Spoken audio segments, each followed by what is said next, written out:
مجھے اپنے باپ کے بارے میں کچھ علم نہیں تھا۔ ابھی چھوٹی سی تھی کہ امی بھی بھری دنیا میں تنہا چھوڑ کر چل بسی۔ شاید کہ وہ میرا بوجھ زیادہ دیر تک اٹھا نہ سکتی تھی، اس لیے ابتدائی دنوں میں ہی دنیا کی ٹھیکروں میں آ گئی تھی۔ ایسے بچوں کے ساتھ زمانہ جو سلوک کرتا ہے وہی میرے ساتھ ہونے لگا۔ کبھی ایک رشتہ دار کے گھر اور کبھی دوسرے گھر پر پرورش پانے لگی۔ ان کے بھرے گھر میں ایک یتیم بچی کی جگہ نہیں نکل سکتی تھی۔ مستقل ذمہ داری قبول کرنے کو کوئی تیار نہ تھا۔ ماں کی ایک رشتہ دار کو ترس آ گیا۔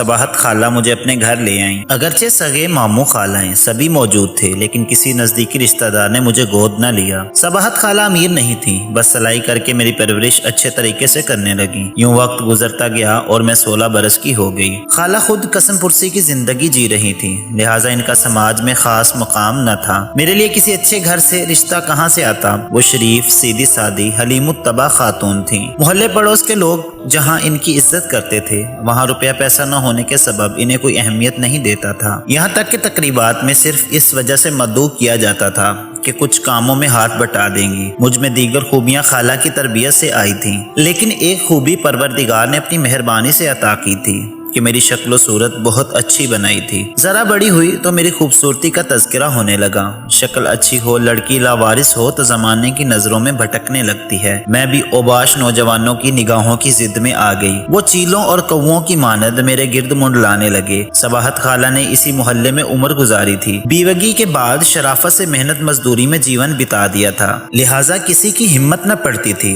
مجھ پر انگلیاں اٹھانے کی۔ خالہ نے مجھ کو کڑی نگرانی میں پالا تھا۔ ابھی میں 9 برس کی تھی کہ میرا اکیلے گھر سے نکلنا بند کرا دیا گیا۔ جہاں خود جاتی ساتھ لے جاتی، گھر سے نکلتی تو مکان کے بیرونی دروازے کو باہر سے تالا لگا دیتی۔ بچپن میں خود سکول چھوڑنے اور لینے جاتی تھی مجھے زمانے کی سمجھ نہیں آتی کہ عمر ہی کتنی تھی۔ خالہ نے خود تکلیف نہ سہی مگر مجھے استبداد زمانہ سے بچائے رکھا۔ گھر کی کھڑکیوں سے جھانکنے بھی نہ دیتی تھی۔ میری کوئی سہیلی نہ تھی، وہ خود ہی میری ماں تھی اور خود سہیلی تھی۔ ان پڑھ ہونے کے باوجود وہ اتنی باشعور تھی کہ فارغ وقت میں مجھے وقت دیتی تاکہ میری روح کو خوشی اور سکون کے لمحات میسر ہوں۔ ہر عمر کے کچھ تقاضے ہوتے ہیں۔ بے شک 8ویں کے بعد گھر بیٹھ گئی تھی، لیکن اب دنیا دیکھنا چاہتی تھی۔ گھر کی کوئی کھڑکی کھلی ہوتی تو چھت سے جھانک کر محلے کا نظارہ کرنے کی خواہش دل میں انگڑائی لینے لگتی۔ ایک روز خالہ سو رہی تھی، چھت پر چڑھ کر میں گلی کا نظارہ کر رہی تھی کہ ایک اوباش لڑکے کی مجھ پر نگاہ اٹھ گئی۔ بس پھر کیا تھا، اس نے تو گلی میں جیسے ڈیرا جما لیا۔ جب خالہ کسی کام سے نکلتی وہ ہمارے گھر کے نزدیک موجود ہوتا۔ اس لڑکے کا نام کبیر تھا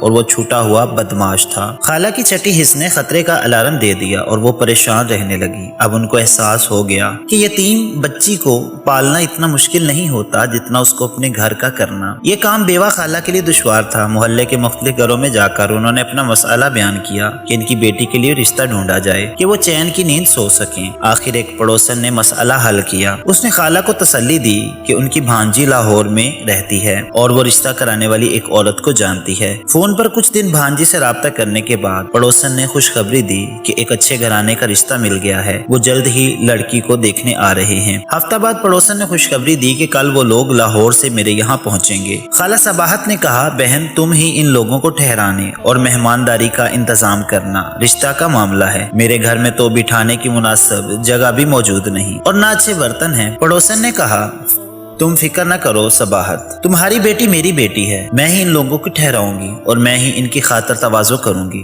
تمہارے گھر بس وہ بچی کو ایک نظر دیکھنے آئیں گے۔ خبر ملی کہ لاہور والے مہمان آ پہنچے ہیں۔ خالہ نے مجھے پہنانے کو جو سب سے عمدہ جوڑا جو ان کی نظر میں تھا وہ نکال دیا اور گھر کی خوب صفائی ستھرائی کی۔ بس وہ یہی اہتمام کر سکتی تھی۔ لڑکا پڑوس میں بیٹھا تھا اور اس کی ماں ہمارے گھر مجھے دیکھنے آئی۔ اس نے پہلی نظر میں پسند کر لیا۔ لاکھوں میں ایک تھی اور یتیمے کے سوا مجھ میں کوئی عیب نہ تھا۔ محلے والے ڈر رہے تھے کہ انجان لوگوں میں رشتہ ہو گیا ہے۔ خالہ کا دل بھی ڈرتا تھا مگر پڑوسن نے کہا، یہ اچھے اور شریف لوگ ہیں، گھبراؤ نہیں۔ والدین تو صرف بر دیکھتے ہیں، قسمت نہیں بنا سکتے۔ دعا کرو تمہاری بیٹی کے نصیب اچھے ہوں۔ وہ شادی کی تاریخ رکھ کر چلے گئے۔ رخصتی کے لیے 3 ماہ کی مہلت مانگی تھی خالہ نے۔ اس دوران پڑوسن کی مدد سے میرے جہیز کے چند جوڑے اور کچھ برتن وغیرہ خرید لیے گئے۔ حالانکہ ان لوگوں نے کہا تھا کہ ہم کو جہیز کی قطعی ضرورت نہیں ہے، اللہ کا دیا سب کچھ ہے۔ شادی والے روز محلے میں میں چند خواتین آئیں، مگر سب ہی اس شادی پر مشکوک تھیں کہ انجانے لوگوں میں دور شہر سے رشتہ آیا تھا۔ کافی اندیشے تھے، مگر خالہ سے کسی نے کچھ نہ کہا کہ وہ صباحت بی بی کی ہمت کے معترف تھے، جنہوں نے عذاب سہ کر مجھے پالا پوسا تھا۔ کوئی رشتہ دار اعتراض نہیں کر سکتا تھا، جبکہ ضرورت کے دنوں میں وہ لا تعلق رہے تھے۔ شادی کے گھر میں ہو کا عالم تھا۔ جو عورتیں آئی تھیں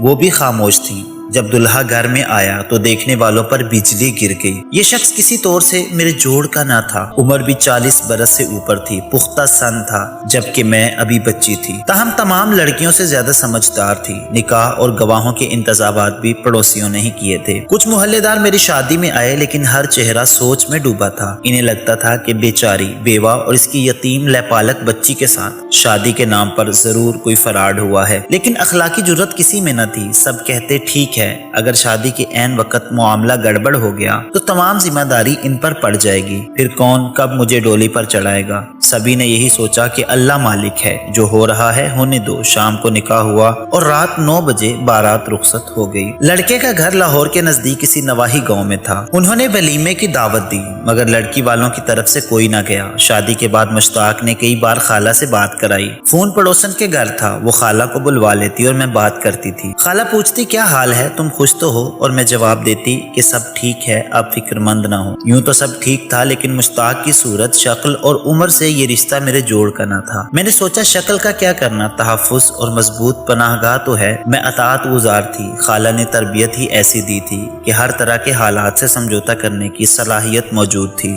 لیکن گھر کا ماحول گھر جیسا نہ تھا، بلکہ عجیب طرح کا ماحول تھا۔ پاس پڑوس سے کوئی آتا نہ تھا۔ کسی عورت نے دلہن دیکھنے کو اس گھر میں قدم نہ رکھا۔ مشتاق کے دوست آئے تھے جن کو بیٹھک میں بٹھا دیتے، یقیناً کہ وہ کاروباری دوست تھے کہ گھر میں خوشحالی تھی، سسرال سے کوئی نہ تھا، نند دیور ایسا کوئی رشتہ ظاہر نہ ہوا جیسے کہ مشتاق کا کوئی نہ ہو اور یہ دنیا میں اکیلا ہو۔ جو عورت ماں بن کر رشتہ لینے آئی تھی وہ بھی گھر میں موجود تھی، مگر وہ خاموش طبع، اس قدر کے جیسے گونگی ہو، چپ چاپ گھر کا کام کاج کرتی رہتی اور مجھ سے کم ہی گفتگو کرتی۔ جلد ہی اس فضا میں دم گھٹتا محسوس ہونے لگا۔ میں نے عورت سے نزدیک ہونے کی کوشش کی، مگر اس نے فاصلہ رکھا۔ وہ مجھ سے دور رہنے کو بہتری سمجھتی تھی۔ یہ وہی عورت تھی جو پہلے مشتاق کی ماں بن کر آئی۔ پھر مشتاق نے بتایا کہ اس نے مجھے پالا ہے، لہٰذا احترام میں ماں کہتا ہوں، اور یہ ماں نہیں بلکہ میری ملازمہ ہے۔ اس کا نام صفیہ بی بی تھا۔ وہ ایک دن کھانا پکا رہی تھی کہ دوپٹے میں آگ لگ گئی۔ میرے سوا کوئی نہ تھا۔ میں نے دوڑ کر جلتی آگ کو ہاتھوں سے مسل کر آگ بجھائی، جس سے میرے ہاتھ جل گئے، مگر اماں صفیہ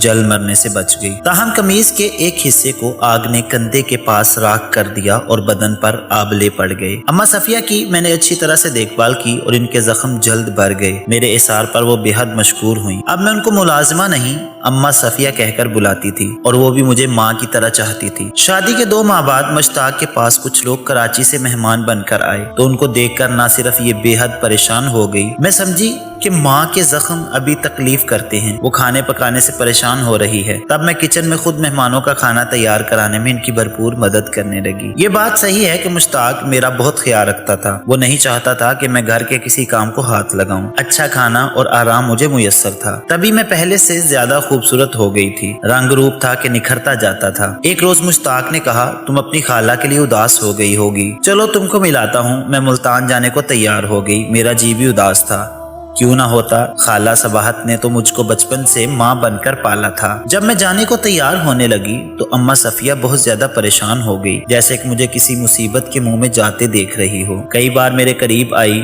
کچھ کہنے کو منہ کھولا، لیکن اس پر مشتاق کا خوف غالب تھا۔ بالآخر موقع مل ہی گیا اور میں نے کچن میں جا کر ان سے قسم دے کر پوچھا اماں سچ بتاؤ کیا بات ہے؟ کچھ ایسا معاملہ ضرور ہے جو تم کہنا بھی چاہ رہی ہو اور کہہ نہیں پا رہی، اور یقین رکھو میں کسی سے کچھ نہ کہوں گی۔ تب وہ ڈرتے ڈرتے بول لی، یہ شخص جو تمہارا نام نہاد شوہر بنا ہوا ہے، یہ عورتوں کا دلال ہے اور غریب اور بے سہارا لڑکیوں کو ایسے ہی پھانستا ہے اور پھر ان کا سودا کر کے ان کو بیچ دیتا ہے۔ تم ٹرین میں اس کے ساتھ ہی جاؤ، پھر کہیں اور چلی جانا، بس اور زیادہ میں نہیں بتا سکتی۔